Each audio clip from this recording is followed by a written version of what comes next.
Hello students, मैं doctor निशा बंसल, सहायक आचार्य EAFM राजकीय महाविद्यालय सुमेरपुर से। आज की वीडियो में हम बात करते हैं बीकॉम द्वितीय वर्ष के लिए प्रश्न पत्र प्रथम मौद्रिक एवं बैंकिंग प्रणाली।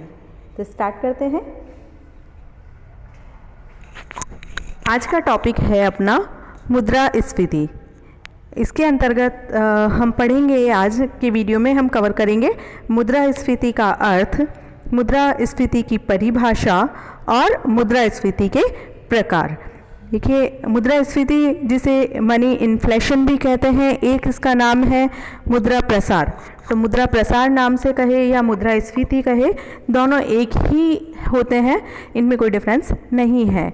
तो इस प्रकार से ये ध्यान रखना आप, मुद्रा प्रसार और मुद्रास्फीति एक ही है। स्टार्ट करते हैं। मुद्रास्फीति क्या होती है?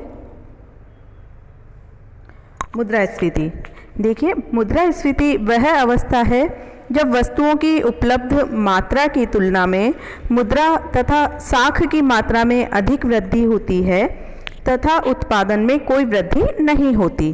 फलस्वरूप देश में मूल्य स्तर बढ़ जाता है और मुद्रा की क्रय शक्ति कम हो जाती है। इस स्थिति को मुद्रा प्रसार या मुद्रास्फीति कहा जाता है। अर्थात क्या हुआ इसका मतलब? मुद्रा प्रसार या मुद्रास्फीति एक ऐसी अवस्था है जब अर्थव्यवस्था में मुद्रा की मात्रा में बहुत अधिक वृद्धि होती है, और मुद्रा की मात्रा में वृद्धि होती है लेकिन उत्पादन यदि उस मात्रा में नहीं बढ़े तो इसका इफेक्ट होगा, जैसे ही मुद्रा की मात्रा में वृद्धि होगी लोगों के पास आय में वृद्धि होगी और उनकी उपभोग क्षमता बढ़ जाएगी। उपभोग क्षमता में वृद्धि होने का मतलब है कि वस्तुओं की मांग में वृद्धि हो जाएगी। जब वस्तुओं की मांग बहुत अधिक मात्रा में की जाएगी लेकिन प्रोडक्शन उस अनुपात में नहीं बढ़ा है, उसका प्रभाव होगा कि तुरंत वस्तुओं की कीमतें बढ़ जाएगी। कारण क्या है इसके पीछे? वस्तुओं की मांग में तुरंत वृद्धि हो जाती है लेकिन उत्पादन बढ़ने में कुछ समय लगता है, समय अंतराल, अर्थात उत्पादन का एक पूरा प्रोसेस होता है। तो उस टाइम पीरियड के लिए चूंकि मांग ज़्यादा है इसलिए वस्तुओं की कीमतों में वृद्धि हो गई। अब वस्तुओं की कीमतों में वृद्धि होगी, इसका मतलब क्या हुआ? इसका मतलब है कि मुद्रा की क्रय शक्ति कम हो जाएगी।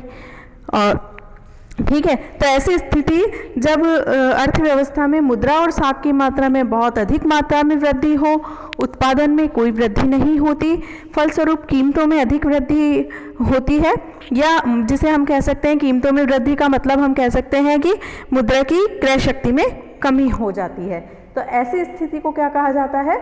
मुद्रा प्रसार या मुद्रास्फीति कहा जाता है। अब इसकी हम परिभाषा देखते हैं। मुद्रास्फीति की परिभाषा देखिए, पीगू के अनुसार मुद्रा प्रसार निम्न स्थितियों में उत्पन्न होगा। देखिए, पीगू ने अपना क्या मत प्रकट किया है? उन्होंने विभिन्न स्थितियां दी है जिन स्थितियों में मुद्रा प्रसार की स्थिति उत्पन्न हो सकती है। तो क्या अवस्थाएं हैं देखते हैं वन बाय वन।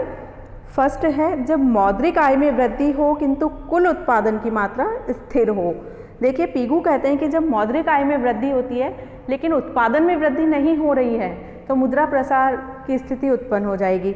मौद्रिक आय में वृद्धि हो रही है, इसका मतलब लोगों की मांग बढ़ेगी लेकिन उत्पादन नहीं बढ़ पा रहा, अर्थात कीमतें बढ़ जाएगी। नेक्स्ट, जब मौद्रिक आय में वृद्धि हो परंतु कुल उत्पादन में कमी हो।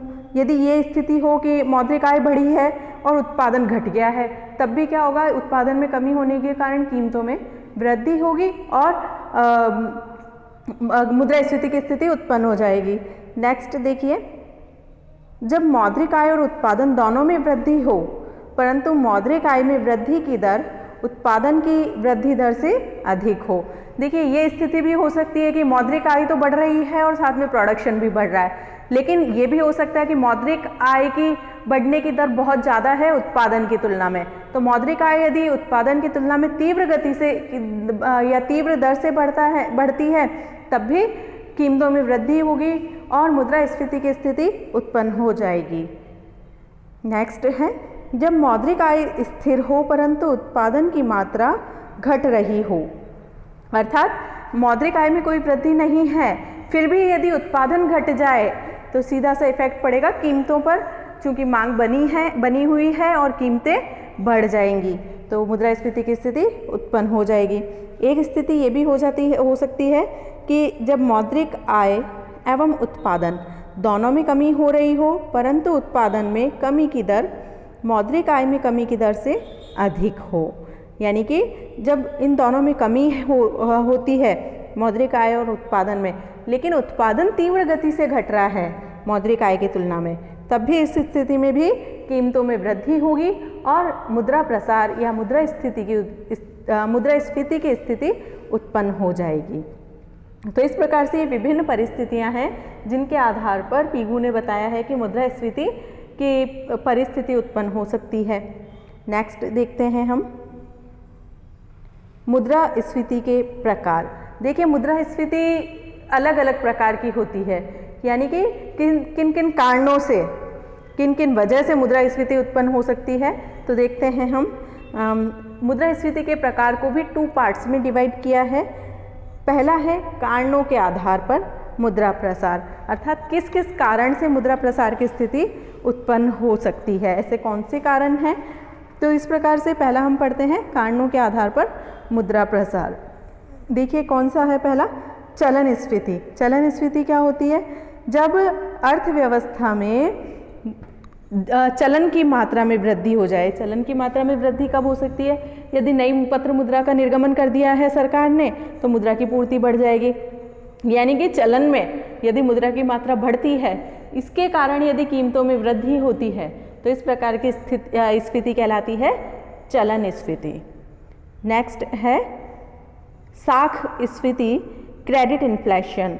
साख स्फीति से क्या मतलब है, जब केंद्रीय बैंक देश में बैंकों को ये निर्देश दे कि आप ज़्यादा से ज़्यादा साख का निर्माण कीजिए, ठीक है, या साख में वृद्धि करिए, तो ऐसी स्थिति में जब ज़्यादा से ज़्यादा साख का निर्माण किया जाएगा, साख की मात्रा में वृद्धि की जाएगी, इसका प्रभाव पड़ेगा अर्थव्यवस्था में, मुद्रा की मात्रा बढ़ जाएगी और कीमतों में वृद्धि की स्थिति उत्पन्न हो जाएगी। तो इस परिस्थिति में जो मुद्रास्फीति उत्पन्न होगी उसे कहा जाएगा साख स्फीति। नेक्स्ट है उत्पादन जनित स्फीति, प्रोडक्शन बेस्ड इन्फ्लेशन। उत्पादन जनित कब हो सकती है, जब किसी भी कारण से देश में यदि उत्पादन की मात्रा में कमी हो जाए या उत्पादन घटने लगे तो इसका इफेक्ट होगा कि चूँकि मांग तो बनी हुई है और उत्पादन लगातार घट रहा है, यानी कि मांग और पूर्ति में असंतुलन उत्पन्न हो जाएगा और कीमतों में वृद्धि हो जाएगी। इसे कहते हैं उत्पादन जनित स्फीति। नेक्स्ट देखिए मांग प्रेरित स्फीति, डिमांड पुल इन्फ्लेशन। मांग प्रेरित या मांग जन्य स्फीति कौन सी है, जिसमें अर्थव्यवस्था में पूर्ति की तुलना में मांग बहुत अधिक है, यानी कि डिमांड सरप्लस, मांग आधिक्य की स्थिति है।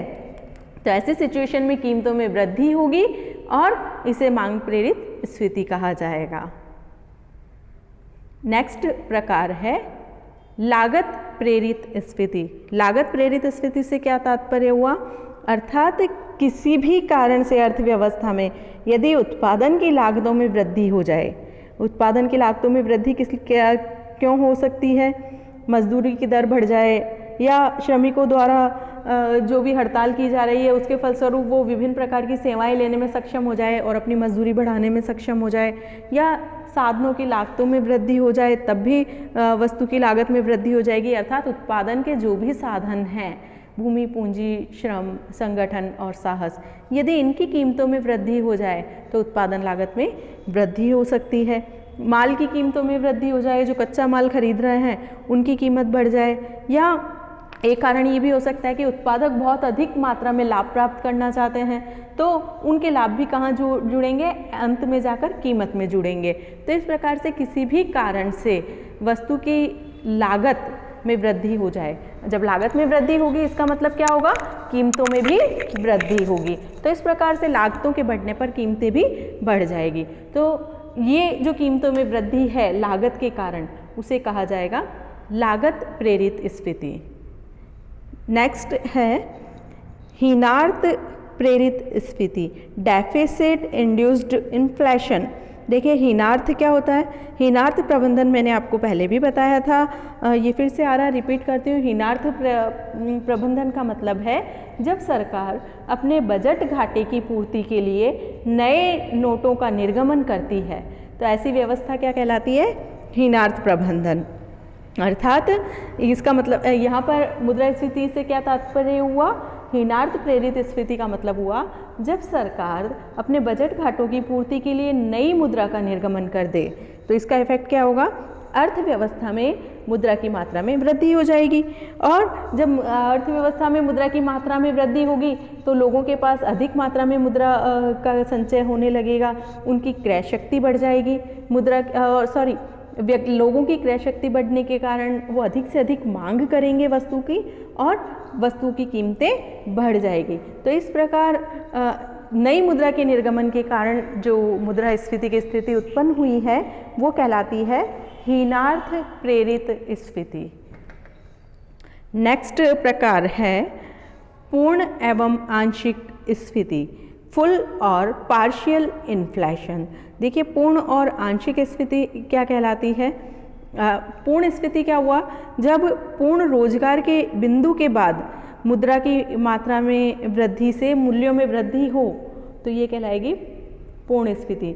मीन्स क्या हुआ, यदि अर्थव्यवस्था में पूर्ण रोजगार की परिस्थिति विद्यमान है और उसके बाद यदि मुद्रा की मात्रा में वृद्धि की जाती है जिसके फलस्वरूप यदि कीमतों में लगातार वृद्धि होती है तो इस प्रकार की स्फीति क्या कहलाती है, पूर्ण मुद्रास्फीति। और आंशिक स्फीति क्या है, आंशिक स्फीति का मतलब क्या हुआ कि यदि पूर्ण रोजगार के बिंदु से पूर्व मुद्रा की मात्रा में वृद्धि की जाए तो इसका वृद्धि की जाए तो प्रोडक्शन तो बढ़ेगा लेकिन प्रोडक्शन उस अनुपात में नहीं बढ़ेगा जिस अनुपात में कीमतें बढ़ेंगी। चूँकि अर्थव्यवस्था में पूर्ण रोजगार विद्यमान नहीं है तो विकास कार्यों के लिए रोजगार में वृद्धि करने के लिए मुद्रा की मात्रा में वृद्धि की जाएगी और इस प्रकार की मुद्रा की मात्रा में वृद्धि करने का इफेक्ट होगा कि कीमतों में वृद्धि हो जाएगी। तो इसे कहा जाएगा आंशिक स्फीति। नेक्स्ट प्रकार है अवमूल्यन जनित स्फीति। अवमूल्यन यानी कि डिवैल्यूएशन इन्फ्लेशन। अवमूल्यन जनित स्फीति क्या होगी, अवमूल्यन के बारे में मैंने आपको बता दिया था। अवमूल्यन क्या होता है, अवमूल्यन का तात्पर्य है कि जब एक देश की मुद्रा का मूल्य अन्य देश की मुद्रा की तुलना में कम कर दिया जाता है तो वो कहलाता है मुद्रा का अवमूल्यन करना। इसका मुख्य इफेक्ट क्या होता है, इसका मुख्य प्रभाव होता है कि देश के निर्यात सस्ते हो जाएंगे और जब देश के निर्यात सस्ते हो जाते हैं इसका मतलब ज़्यादा से ज़्यादा निर्यात किया जाएगा और निर्यातों में जब वृद्धि होगी तो देश की वस्तुएं बाहर चली जाएंगी, अर्थात देश में वस्तुओं की कमी हो जाएगी और जब देश में वस्तुओं की पूर्ति घट जाएगी तो उनकी कीमतों में वृद्धि होने लगेगी। इसका इफेक्ट होगा कि मुद्रास्फीति की स्थिति उत्पन्न हो जाएगी, अर्थात अवमूल्यन के कारण आयातों में कमी होती है और निर्यातों में वृद्धि होती है जिससे देश में उपलब्ध वस्तुओं की पूर्ति में कमी होने लगती है और वस्तुओं की कीमतों में वृद्धि होने लगती है। तो इस प्रकार की मुद्रास्फीति को अवमूल्यन जनित स्फीति कहा जाता है। तो ये थे मुद्रास्फीति के प्रकार, कारणों के आधार पर विभिन्न कारण क्या क्या रहे हैं।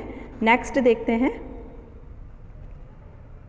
मुद्रास्फीति के प्रकार में सेकंड प्रकार आता है परिस्थितियों के आधार पर मुद्रास्फीति के प्रकार, यानी कि ऐसी कौन सी परिस्थितियां हैं जिनके कारण वस्तुओं की कीमतों में वृद्धि हो सकती है। तो कुछ परिस्थितियां हैं, देखते हैं।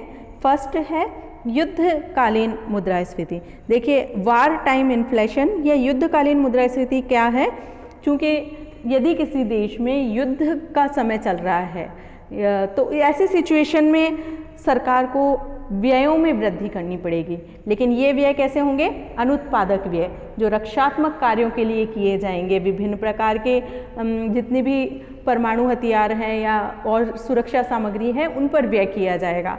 तो इसका इफेक्ट होगा कि इससे जो मुद्रा का व्यय किया गया है उससे प्रोडक्शन पर कोई इफेक्ट नहीं होगा, उससे उत्पादन नहीं बढ़ेगा बल्कि अर्थव्यवस्था में मुद्रा की मात्रा में वृद्धि हो जाएगी। तो इस प्रकार से लेकिन वस्तुओं की मांग में वृद्धि रहेगी। युद्ध काल है तो वस्तुओं की मांग में लगातार अप्रत्याशित वृद्धि होगी, तो इसका इफेक्ट होगा कीमतों पर, यानी कि कीमतें भी बढ़ जाएगी। तो ये कहलाती है युद्धकालीन मुद्रास्फीति, अर्थात युद्ध काल में सरकार द्वारा जो व्यय किए जाते हैं अनुत्पादक व्यय कहलाते हैं। और इसके कारण चूँकि वस्तुओं की मांग में अप्रत्याशित वृद्धि होती है, उत्पादन में वृद्धि नहीं हो पाती और कीमतें लगातार बढ़ती जाती है। तो इसके कारण जो स्फीति उत्पन्न होती है वो कहलाती है युद्धकालीन मुद्रास्फीति। नेक्स्ट है युद्धोत्तरकालीन मुद्रास्फीति। युद्धोत्तरकालीन का मतलब हुआ पोस्ट वार इन्फ्लेशन, यानी कि युद्ध की समाप्ति होने के बाद जो मुद्रास्फीति या जो कीमतों में वृद्धि देखने को मिलती है वो कहलाती है युद्धोत्तरकालीन मुद्रास्फीति। क्या कारण है मुद्रा कीमतों में वृद्धि का युद्ध के पश्चात? देखिए, युद्ध के पश्चात चूँकि अर्थव्यवस्था पूर्ण रूप से जर्जरित हो चुकी होती है, ठीक है, पूर्ण रूप से अस्त व्यस्त खंडित हो चुकी होती है, तो उसके रिकंस्ट्रक्शन के लिए या पुनर्निर्माण के लिए सरकार को बहुत बड़ी मात्रा में पूंजी व्यय करनी पड़ती है। और जब इस प्रकार से पूंजी व्यय की जाती है तो अर्थव्यवस्था में मुद्रा की सप्लाई, मुद्रा की मात्रा तो बढ़ जाएगी, लेकिन उत्पादन तुरंत नहीं बढ़ पाएगा। और जब उत्पादन तुरंत नहीं बढ़ पाता और मुद्रा की मात्रा में वृद्धि हो जाती है तो उसका इफेक्ट होता है कि मांग बढ़ने से कीमतों में वृद्धि हो जाती है। तो इस प्रकार से युद्ध के पश्चात जो व्यय किए जाते हैं उनके फलस्वरूप मांग वृद्धि से जो कीमतों में वृद्धि देखने को मिलती है वह कहलाती है युद्धोत्तरकालीन मुद्रास्फीति। नेक्स्ट है आर्थिक विकास जनित मुद्रास्फीति, या हम बोल सकते हैं इसे एक नाम और दे सकते हैं शांतिकालीन विकास स्फीति। तो दो नाम हो गए, आर्थिक विकास जनित या शांतिकालीन विकास स्फीति, जिसे हम बोलेंगे पीस टाइम डेवलपमेंट इन्फ्लेशन। आर्थिक विकास क्या हो गया? Economic development time inflation. क्या होता है आर्थिक विकास जनित मुद्रास्फीति? अर्थात जब सरकार आर्थिक विकास के लिए बहुत अधिक मात्रा में व्यय करती है, विभिन्न कार्यों के लिए व्यय करेगी आर्थिक विकास के लिए, तो इसका इफेक्ट क्या होगा? अल्पकाल में लोगों की मौद्रिक आय बढ़ जाएगी। और जब अल्पकाल में लोगों की मौद्रिक आय बढ़ जाएगी लेकिन उत्पादन तुरंत नहीं बढ़ पाएगा तो मांग तो तुरंत बढ़ गई है। जब मौद्रिक आय बढ़ी है तो मांग भी बढ़ जाती है, लेकिन प्रोडक्शन बढ़ने में कुछ टाइम लगेगा और उत्पादन नहीं बढ़ पाया है, जिसका प्रभाव किस पर होगा? मूल्यों पर या कीमतों पर। इसका प्रभाव होता है कि मांग के कारण कीमतें लगातार बढ़ती जाती है, तो इसे कहेंगे हम विकास जनित स्फीति। अर्थात विकास कार्यों पर व्यय के कारण, विकास कार्यों के लिए व्यय के कारण जब कीमतों में लगातार वृद्धि होती है तो इसे कहा जाता है विकास जनित स्फीति। तो ये थे परिस्थितियों के आधार पर हमने देखा मुद्रास्फीति के प्रकार। तो एक सबसे इम्पोर्टेंट टॉपिक अपना स्टार्ट हुआ है आज, मुद्रास्फीति। और दो टॉपिक बहुत इम्पोर्टेंट है, मुद्रास्फीति और मुद्रा संकुचन। इन दोनों टॉपिक में से एक क्वेश्चन अपने एग्जाम में ज़रूर आता है प्रति वर्ष, तो ये बहुत अच्छे से आप समझ लें। और इनमें यदि कोई प्रॉब्लम आती है तो आप ध्यान दें, ये टॉपिक अभी समाप्त नहीं हुआ है। मुद्रास्फीति के विभिन्न वर्गों पर क्या प्रभाव पड़ते हैं और मुद्रास्फीति क्यों उत्पन्न होती है, तो वो हम देखेंगे नेक्स्ट वीडियो में। तो आज का टॉपिक मैं यहीं समाप्त करती हूँ। Thank you very much.